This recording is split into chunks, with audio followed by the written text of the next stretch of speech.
The stars were quiet that night above Yera 7. They were always quiet. The small human colony below had only 40,000 people living in it. Most of them were farmers. Some were miners. A few ran small shops near the central dome, where children played after school, and old women sold rice cakes from wooden carts. It was not an important planet. It had no great cities. It had no massive armies. To most of the galaxy, Yera 7 was nothing more than a dot on a forgotten map. But to the Velhari Empire, it was an insult. The Velhari were proud creatures. They stood 8 feet tall with gray skin stretched tight over thick bones. Their eyes were the color of dying suns, and their voices carried the deep rumble of beasts born in the core of volcanic worlds. They had conquered over 60 star systems in the last 300 years. They had crushed species far older and far stronger than humans.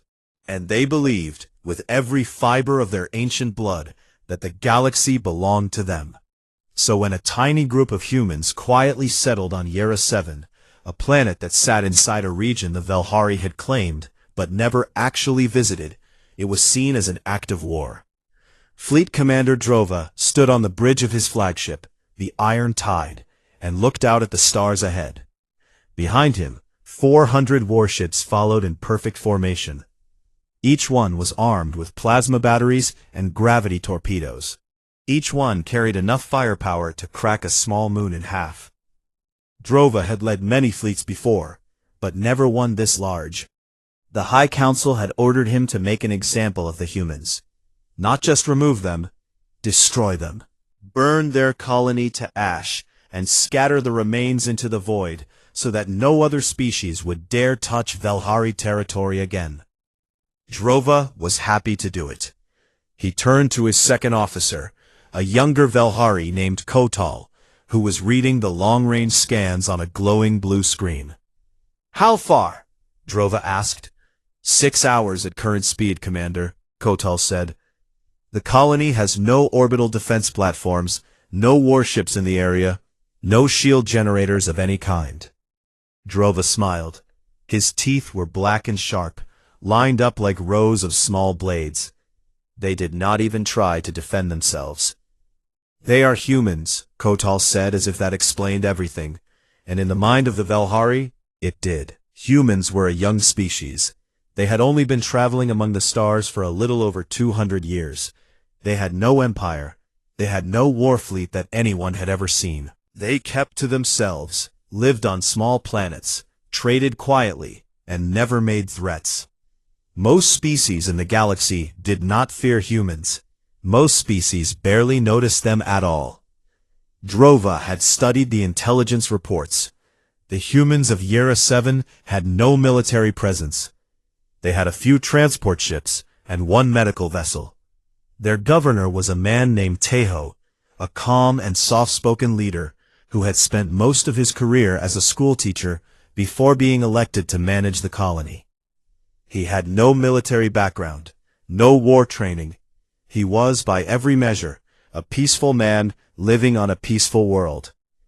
This was going to be easy. Far away, on the dark side of Yera 7's only moon, a small orbital station floated silently in the shadow. It had no lights on its surface. It sent out no signals.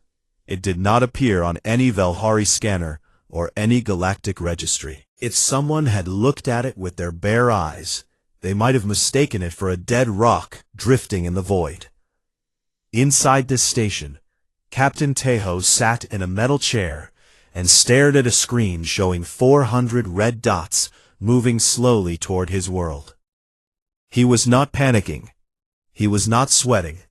His heartbeat was steady, and his eyes were calm. He wore a simple dark uniform with no medals on it, no badges, no marks of rank, except a small silver pin shaped like a crescent moon on his collar. He had a cup of tea sitting on the console beside him. It was still warm. Lieutenant Sujin stood behind him with her arms crossed. She was shorter than Teho, with sharp eyes and dark hair pulled back tight. She had been a communications officer for 12 years before being reassigned to Yera 7.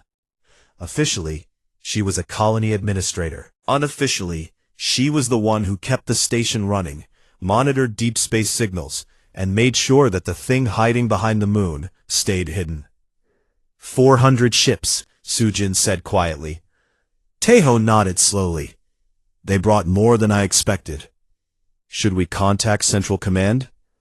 Taeho was quiet for a moment. He picked up his tea, took a small sip, and set it back down.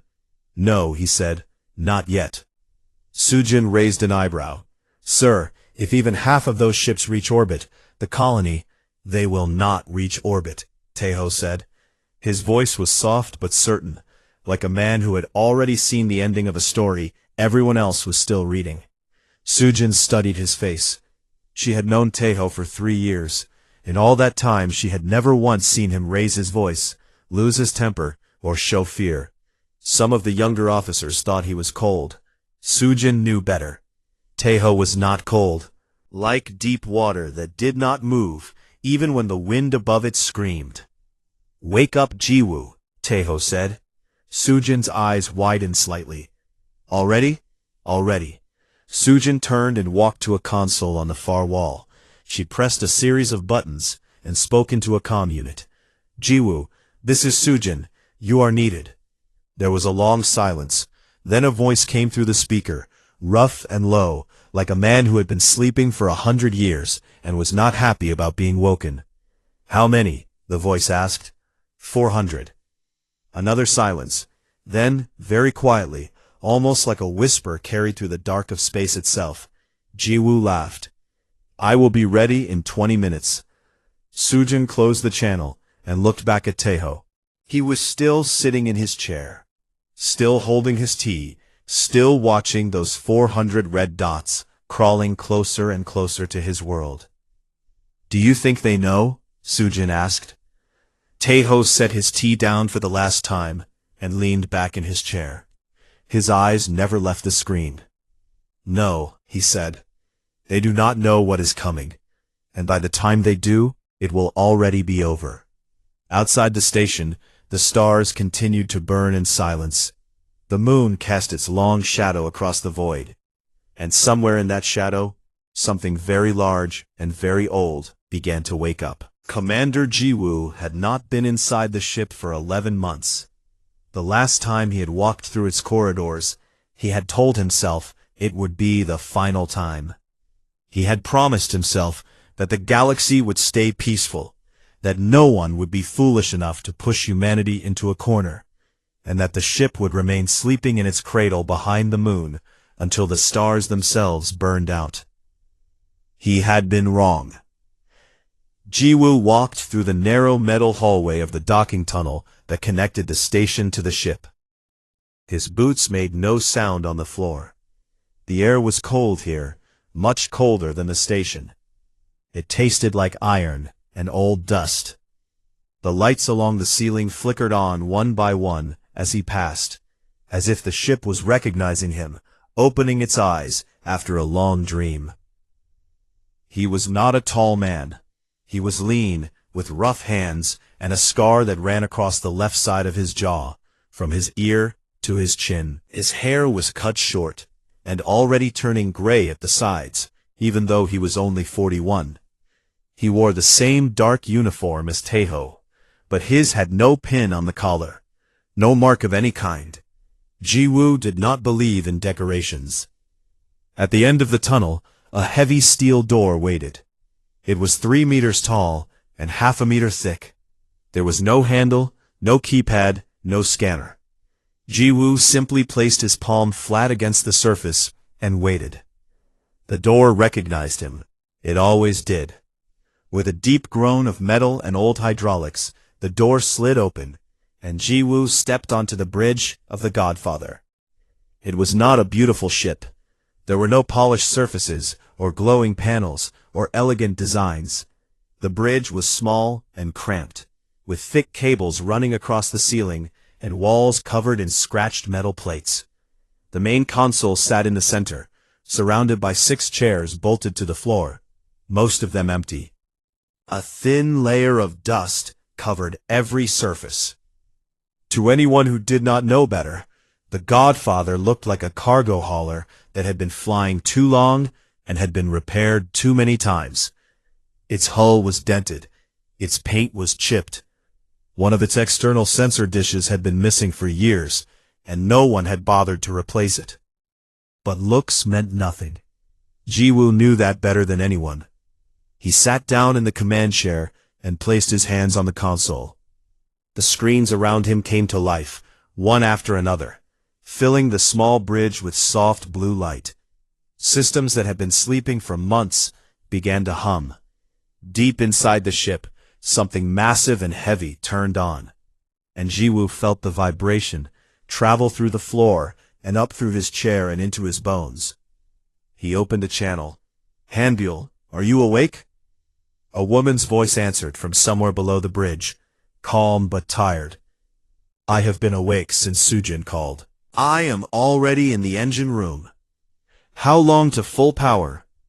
15 minutes. Maybe 12, if you stop talking to me and let me work.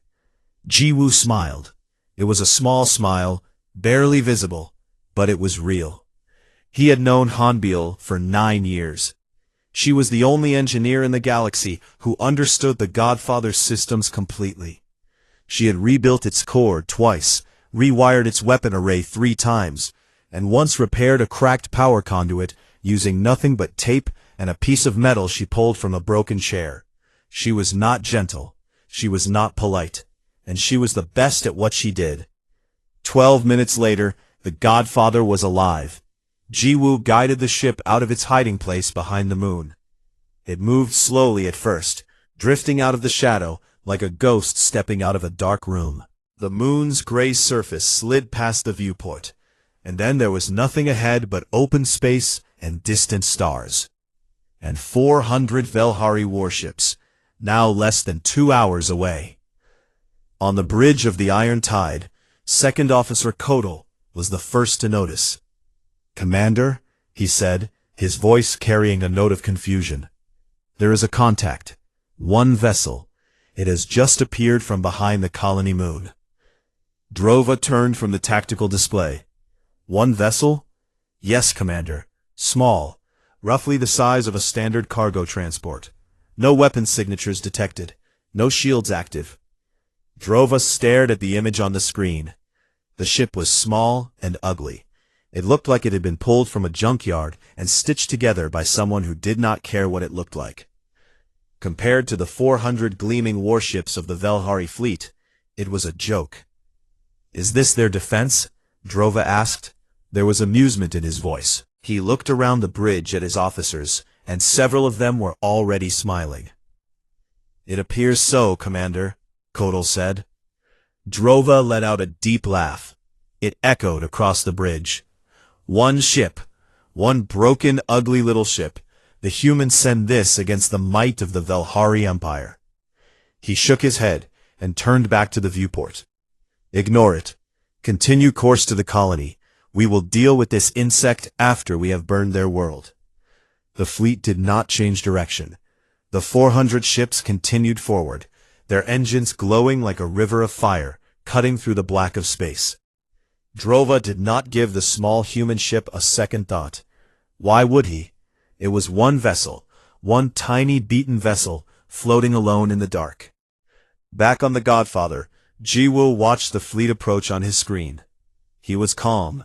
His breathing was slow and even.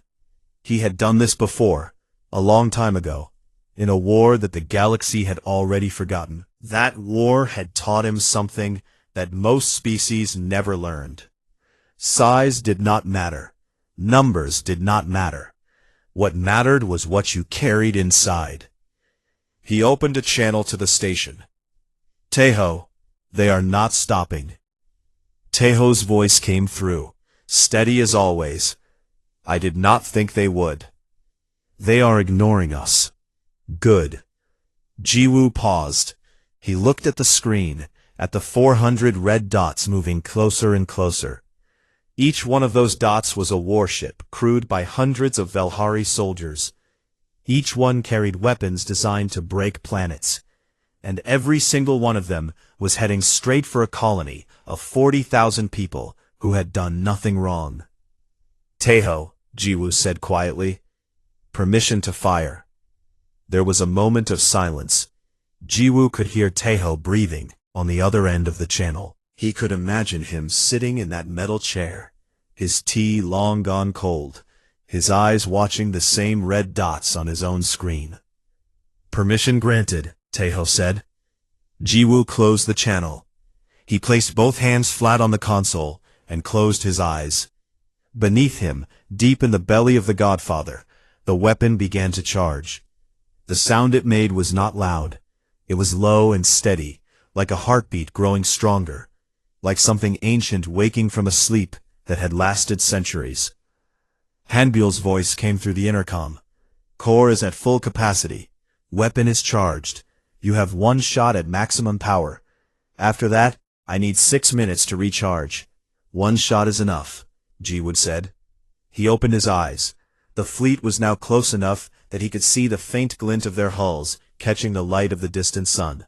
400 ships, thousands of guns, millions of tons of metal and fire and death, all pointed at one small world. And between them and that world stood one ship. One old, beaten, ugly ship with a crew of 3 people and a weapon that the galaxy had never seen. Jiwoo took a slow breath. He placed his finger on the firing control. The console hummed beneath his touch. The Godfather trembled, as if it knew what was about to happen, as if even the ship itself was bracing for the moment that would change everything. "For Yera 7, Jiwoo whispered. And then he fired. The light came first.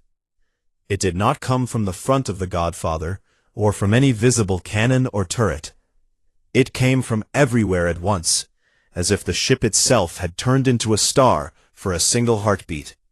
A wave of white energy exploded outward from the hull, in all directions, silent and blinding, expanding like a ring of pure light cutting through the darkness of space.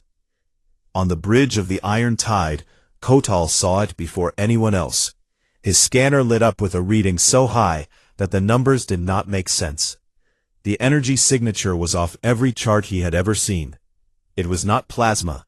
It was not nuclear. It was not anything that the Velhari had ever encountered, or studied, or imagined. "Commander," Kotal shouted, spinning around in his chair. "The human ship, it has fired something. Energy wave incoming. Speed is... Commander, the speed is..." He never finished the sentence. The wave hit the first row of Velhari ships in less than 2 seconds. There was no explosion, no fire, no sound. The ships simply came apart. Their hulls folded inward, like paper being crushed in a fist. Their shields, the strongest shields the Velhari had ever built, shields that could absorb direct hits from orbital cannons and survive the heat of a dying star, they meant nothing. The wave passed through them as if they were not there. The first 50 ships were gone in 3 seconds. The wave did not slow down. It did not weaken. It rolled forward through the fleet like a tide washing over sand, and everything it touched was destroyed. Ships twisted and crumbled. Metal screamed as it bent in ways that metal was never meant to bend. Engines exploded. Reactors cracked. Hulls split open and spilled their crews into the freezing void. 100 ships gone in 5 seconds. 200 in 7. 300 in 9. Drova stood on the bridge of the Iron Tide and watched his fleet die. He could not speak. His hands were frozen at his sides, and his black eyes were wide open, staring at the viewport as the wave consumed everything around him. The ships to his left were gone. The ships to his right were gone. The ships in front of him were folding and breaking and vanishing like they had never existed at all. The Iron Tide shook. The lights on the bridge flickered. Alarms screamed from every console. Kotal was shouting something, but Drova could not hear him. All he could hear was the deep, terrible sound of his ship groaning under pressure It was never designed to survive. And then the wave passed. The Iron Tide survived, barely. Its shields had absorbed enough of the energy at the far edge of the blast to keep the hull intact, but just barely. Half of the ship's systems were offline. The main engine was crippled. 2 of its 3 reactor cores had shut down to prevent meltdown. The bridge was filled with smoke and the smell of burning circuits. Drova blinked. His hands were shaking. He looked at the viewport and saw nothing. Where 400 warships had been flying in perfect formation just seconds ago, there was now only darkness. Pieces of metal floated in the void, spinning slowly, catching the light.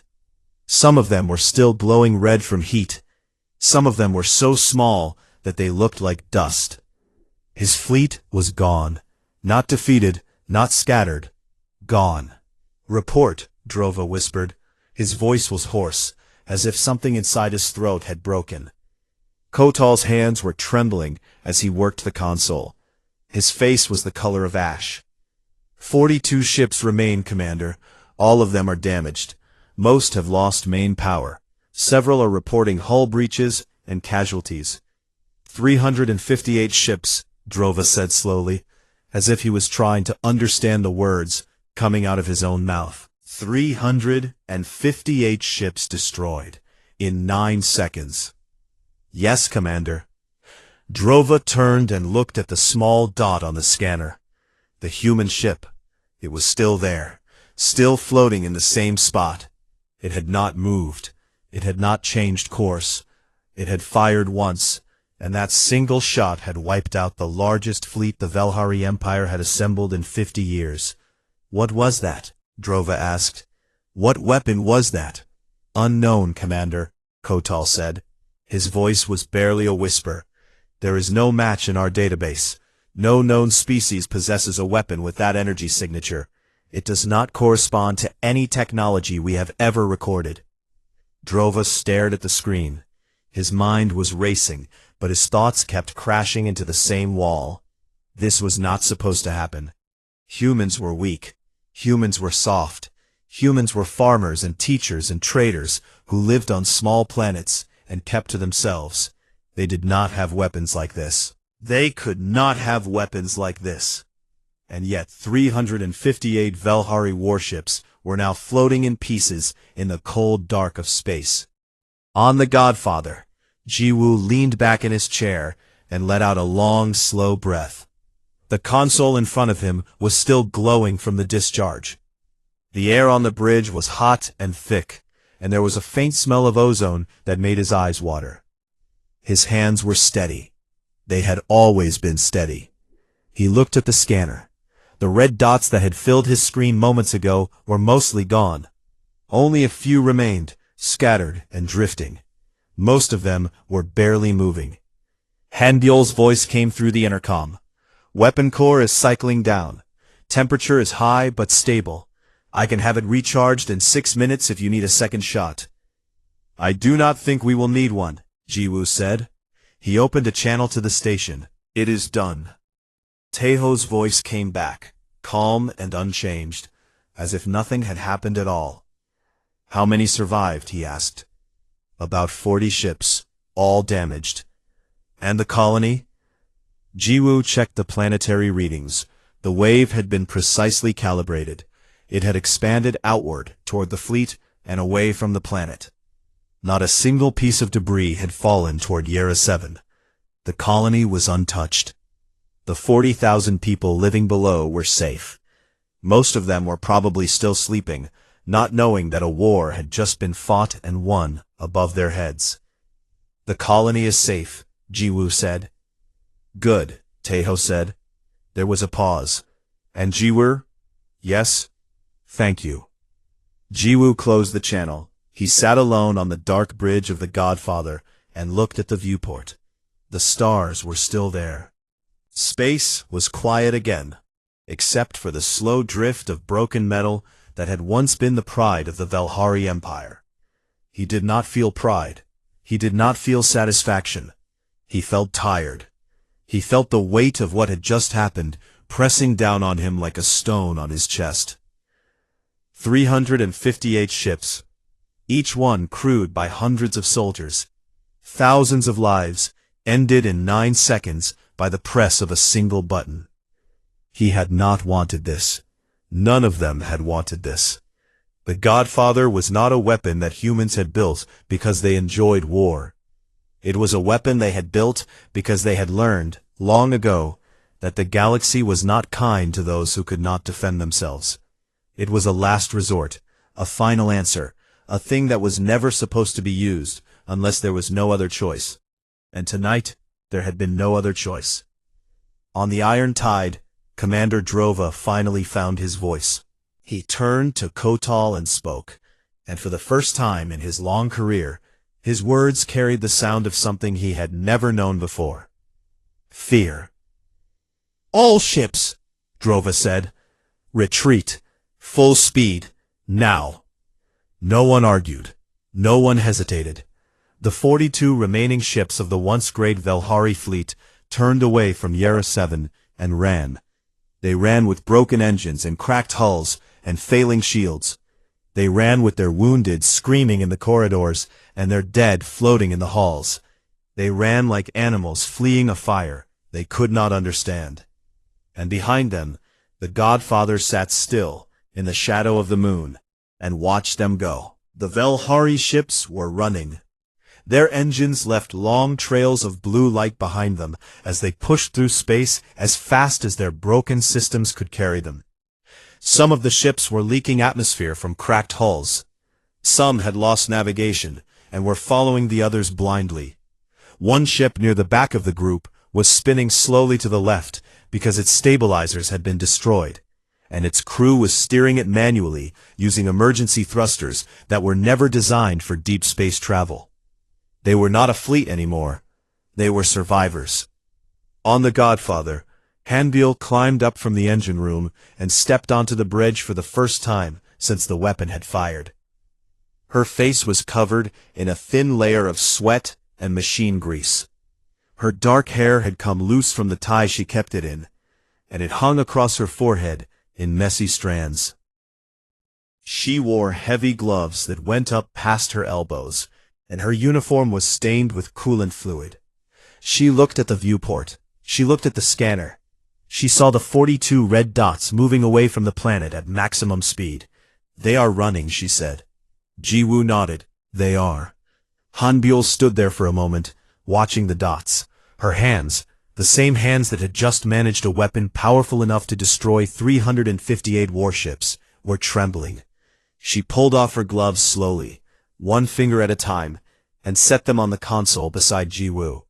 "Are we going after them?" she asked. "No," he replied. "They could come back. They will not come back." Hanbiel looked at him. She had known Jiwoo for 9 years.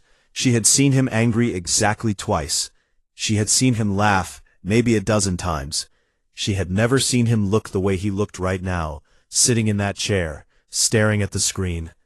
He was not proud. He was not relieved. He looked like a man carrying something invisible and very heavy, something he could not put down, no matter how much he wanted to. She did not ask him if he was okay. She already knew the answer. The comm channel opened, and Sujin's voice came through from the station. "Jiwoo, the remaining ships are pulling away fast. They will be out of the system in 40 minutes at their current speed. Do you want me to activate the long-range jammers? We can cut their communications, prevent them from sending any messages until they are far beyond our range." There was a pause. Jiwoo looked at the scanner for a long time before he answered. "No," he said. "Let them talk." Sujin hesitated. "Sir, if they report what happened here, every empire in the sector will know about the Godfather. Every government, every military council, every intelligence agency. They will know what we have." "That is the point," Jiwoo said. Another pause. Then Taeho's voice came through the channel, calm and steady as it always was. "Jiwoo is right. Let them go. Let them tell everyone what they saw." Sujin went quiet. She understood. They all understood, even if it was hard to say out loud. The weapon was not just a weapon. It was a message, and a message was useless if nobody heard it. On the Iron Tide, Commander Drova sat in his chair and stared at the floor. The bridge around him was a ruin. Half the screens were dark. Sparks fell from a cracked panel above the navigation station. The air recyclers were struggling, and the bridge smelled like smoke and burnt metal. 2 of his officers were dead, still strapped in their chairs, killed by a power surge that had come through the consoles when the wave hit. Nobody had moved their bodies yet. Kotal approached him carefully. "Commander, we are clear of the system. The human ship has not pursued." Drova did not look up. "They are not chasing us?" he asked. "No, Commander. They have not moved from their position," came the reply. "They could destroy us," Drova said. His voice was flat, empty, like a man talking in his sleep. 42 ships, all damaged. They could fire again and end every one of us." "Yes, Commander, they could," the other replied. "But they are not," Drova said. "No," came the reply. Drova finally raised his head, once proud and fierce, now looked hollow. He had led armies. He had conquered worlds. He had stood in the halls of the High Council and spoken with the voice of a man who feared nothing. But what he had seen today had broken something inside him. Not his body, not his mind, something deeper than that. Something that he had always believed was unbreakable. "They are letting us go," Drova said slowly. "Not because they are weak, not because they are merciful. They are letting us go so that we will carry the story." Kotal said nothing. There was nothing to say. Back on the station, Tejo stood for the first time in hours. He stretched his back and walked to the small window that looked out into space. From here, he could see the edge of the moon, the faint blue glow of Yera 7 beyond it, and far in the distance, the last traces of the Velhari fleet disappearing into the dark. Sujin walked up beside him. She held a data tablet in her hands, and she was reading through the numbers one more time, as if she still could not believe them. 358 ships, she said quietly, in 9 seconds. Tejo nodded. "I know. The galaxy will not ignore this." "No, it will not." Sujin lowered the tablet and looked at him. "Are you ready for what comes next? Every species out there, every empire, every alliance, they will want to know about the Godfather. They will send spies, diplomats, threats. Some of them will try to take it from us." Tejo looked at her. There was no fear in his eyes. There was no excitement either. Just a deep, quiet knowing, like a man who had been preparing for this moment for a very long time. "Let them come," he said. "And if they do not come peacefully?" Tejo turned back to the window. Below them on the surface of Yera 7, the colony lights were just beginning to turn on as morning came to the eastern hemisphere. He could imagine the farmers walking out to their fields, the children getting ready for school, the old women setting up their carts near the central dome. None of them knew what had happened. None of them knew how close they had come to losing everything. That was the way it should be, Tejo thought. The whole point of carrying a weapon like the Godfather was so that the people below would never have to know about it, so that farmers could farm, and children could play, and old women could sell rice cakes in peace. That was what strength was for. Not to conquer, not to threaten, to protect. If they do not come peacefully, Tejo said, then they will learn what the Velhari learned tonight. He paused and looked down at the planet one more time. We are not looking for war, Sujin. We never were. But if someone brings war to our door, we will end it before it begins. Sujin nodded slowly. She did not say anything else. She turned and went back to her console to begin writing the report that would be sent to Human Central Command. It would be a short report. It did not need to be long. The facts spoke for themselves. 1 ship, 1 shot, 9 seconds, 358 warships destroyed. And somewhere in the cold quiet of space, 42 broken ships were carrying that story home. It took 11 days for the surviving Valhari ships to reach the homeworld. They came out of faster-than-light travel one by one, limping into the orbital lanes above the capital planet like wounded animals crawling home. Port authorities did not recognize them at first. The once proud warships of the Valhari fleet were now barely holding together. Their hulls were scorched and dented. Their markings were burned off.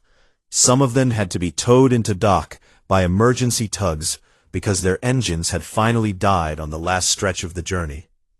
The news spread through the capital within hours. 400 ships had been sent to crush a human colony. 42 had come back. The rest were dust. The High Council called an emergency session.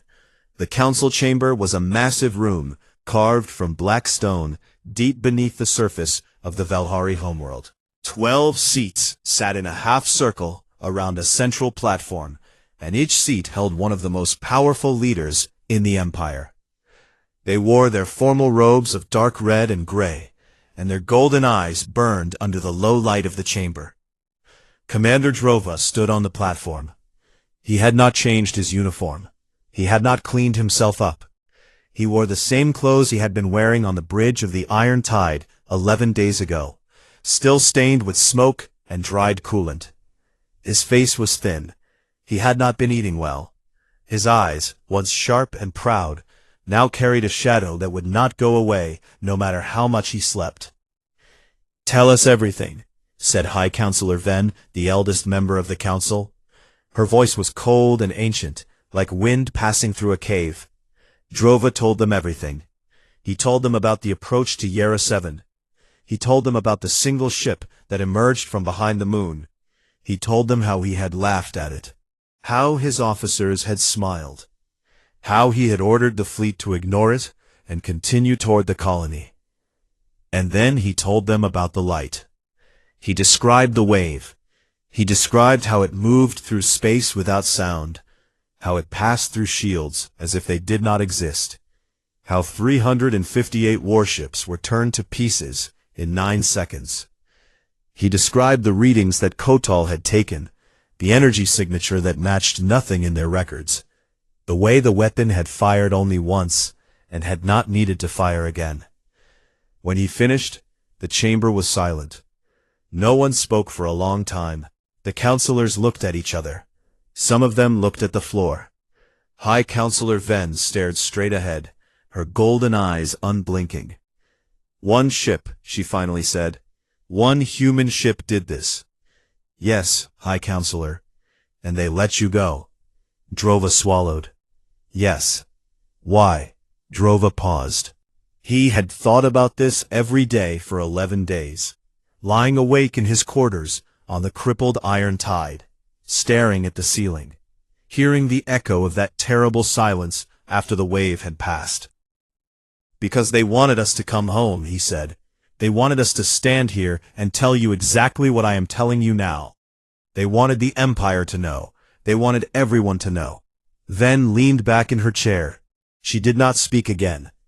The session was adjourned 30 minutes later, with no decision made. But everyone in that chamber understood the truth, even if no one wanted to say it out loud. The Valhari Empire would not be returning to Yera 7. The recording from the Iron Tide's bridge cameras was supposed to be classified. It was supposed to stay locked in the military archives, sealed under the highest level of security the Empire had. But someone leaked it. No one knew who. Maybe it was Kotal. Maybe it was someone on the council itself who believed the galaxy needed to see it. Within 3 weeks, the footage had spread to every corner of known space.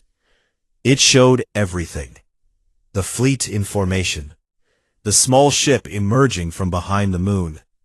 The wave of white light expanding outward. And then the destruction. Ship after ship folding and crumbling and vanishing. The audio captured the sounds on the Iron Tide's bridge during the event. The alarms, the screaming, the terrible groan of the hull bending under pressure. And then the silence afterward, broken only by Drova's voice whispering a single word: retreat. Every species in the galaxy watched that footage. Some watched it once.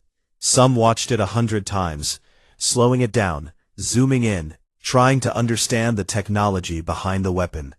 Military analysts from a dozen empires studied every frame. Scientists argued about the physics. Intelligence agencies scrambled to gather information about the Godfather, about Yera 7, about humanity itself. And they found almost nothing. The humans did not explain the weapon. They did not release any technical data. They did not make threats or demands. They simply continued living their lives on their small colonies and quiet worlds as if nothing had happened. But something had changed. Everyone could feel it. The Dorvani Confederation, which had been planning to expand into human-occupied space, quietly canceled its military operations and sent a diplomatic team instead. The Eshkal trading guilds, which had been pricing humans out of key trade routes for decades, suddenly offered them fair contracts and favorable terms. 3 smaller empires that had previously refused to acknowledge human sovereignty over their colonies now sent formal recognition letters within the same week. Nobody needed to. On Yera 7, life went on as it always had. The farmers tended their fields. The children went to school. The old women sold rice cakes near the central dome. Most of them had heard rumors about something that had happened in orbit a few weeks ago, but the details were vague, and the government had not made any official statements. Some people talked about it over dinner. Some people did not care. Life on a small colony was busy enough without worrying about things that happened in space. Captain Tejo returned to his office in the colony administration building. He went back to reviewing water distribution reports and school funding requests.